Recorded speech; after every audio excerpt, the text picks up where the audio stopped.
This is Hannah and Cailin, back again with Double Talk. I'm Hannah. And I'm Cailin, and we're at Frames Bowling Alley in New York City for Paul Rudd's All-Star Bowling Benefit. For the 12th year in a row, Paul Rudd hosted his annual All-Star Bowling Benefit, a night of bowling, community, and celebration supporting SAY, the Stuttering Association for the Young. Join us as we talk to Paul and friends about his inspiration for getting involved with SAY more than a decade ago, SAY's life-changing programs, and, of course, their best bowling strategies. Listen in. What is your bowling strategy? Because I'm sure that even just doing this event, as long as you have, you have a strategy. And we need all the help we can get. Yeah, I'm right there with you. I need all the help I can get too. My strategy is try not to throw my back out because I do know that my approach to the lane is totally wrong.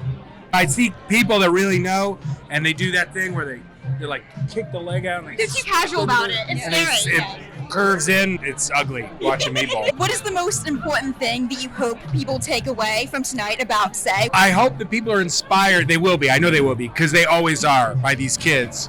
They're amazing, and their courage and their confidence and who they are examples of what we should all strive to be.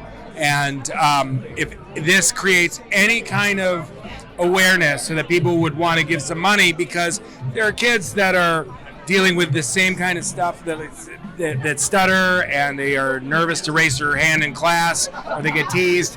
We're raising money to send kids to camp, and it's just summer camp, but all the kids there stutter, so they don't feel maybe so self-conscious, and they obviously know and learn that their voice means something, that they have something to say, and we all want to hear it. What would you say to somebody else who wants to make a positive impact but has to start from the ground? Well, we're all starting from the ground. I started working with SAY 20 years ago. I never would have imagined I would be doing that. I didn't know. And this bowling event, this is our 12th one. They kind of happen organically.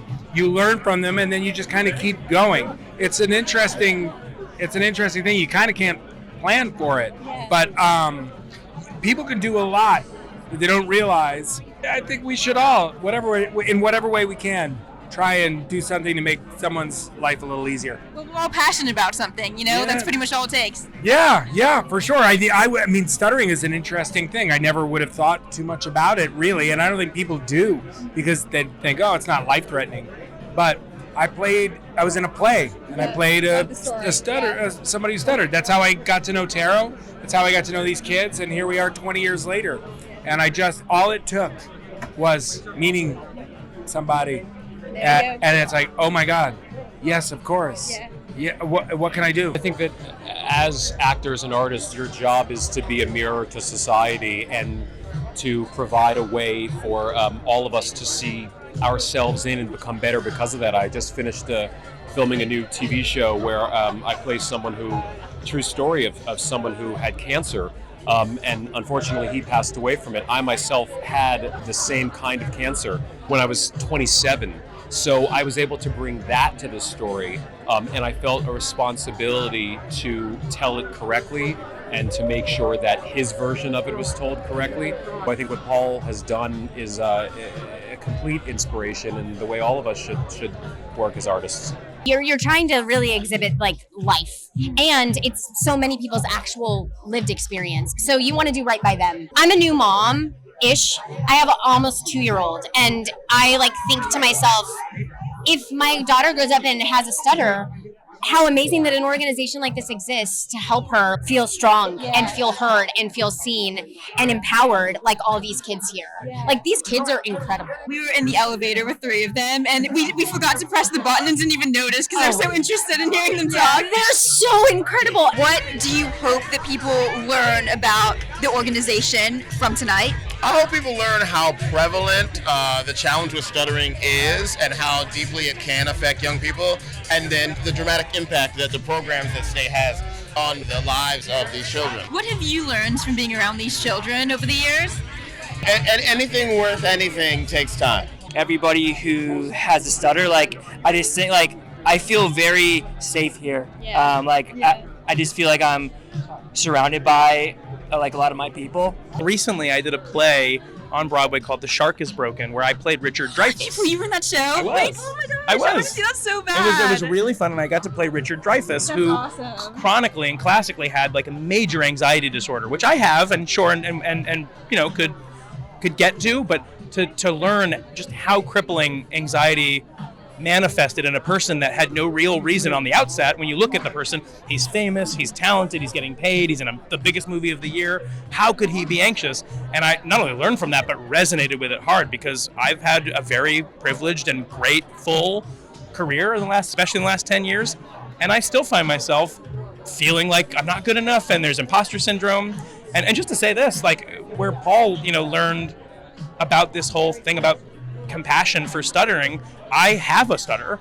I have it, you know, more under control than it used to be. But when I was in middle school and high school and elementary school, mostly, I had a really crippling stutter that was very difficult to deal with and didn't really know what to do or how to go about it, because this didn't exist. Yeah. And so one of the big reasons like I love being here is because this is something I wish I had. I guess the elephant in the room is, are you any good at bowling? Not only am I good at bowling, but I team taught a class of autistic adults and young adults when I was in high school with my brother, and we would go bowling every Wednesday for almost 2 years.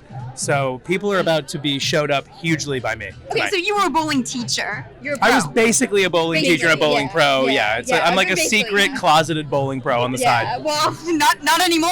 Well, here's the problem. Now that I've said that and it's on the record, I'm gonna completely suck tonight. I mean, the only time that I ever bowl is this event. I've been coming to this event for many years. And if I don't get better at this event, I'm not going to get better at all. So hopefully more will progress today. I mean, I never even hit triple digits, so I'm like really bad. I don't even know what number you're supposed to hit. I'm hoping that I'm in one of those lanes with the bumpers. Are they here? That's good to know. Yeah, I hope it's in my contract, so I hope so. I'm from Staten Island, so I grew up bowling. I had my own bowling ball. I come here and I go like, yeah, I know it's a good cause, but I also get to bowl. And so that's huge. Oh, don't even get me started. I love to bowl. Started. I'm from Boston, you know. I throw the accent on every now and then, but no, I love bowling. I think I'm pretty good. You know, I'll definitely break 150. What's the secret? Because my friend, every time I play, my friend comes up to me and he goes, you know what the definition of insanity is? Doing the same thing over and over again and expecting a different result. And I cannot fix my form. I can't fix my form. So what's your secret? My problem is I get too aggressive and I want to throw it too hard. So I got to just relax through it. The last time I went bowling, there was trivia and the trivia that I remember was that your foot is the same size as your forearm. That's true. That fact really upsets me. But it's true. And when it came up, the entire bowling alley, I was in Canada, and the whole bowling alley read it, and then they were like, and then everyone started measuring it up.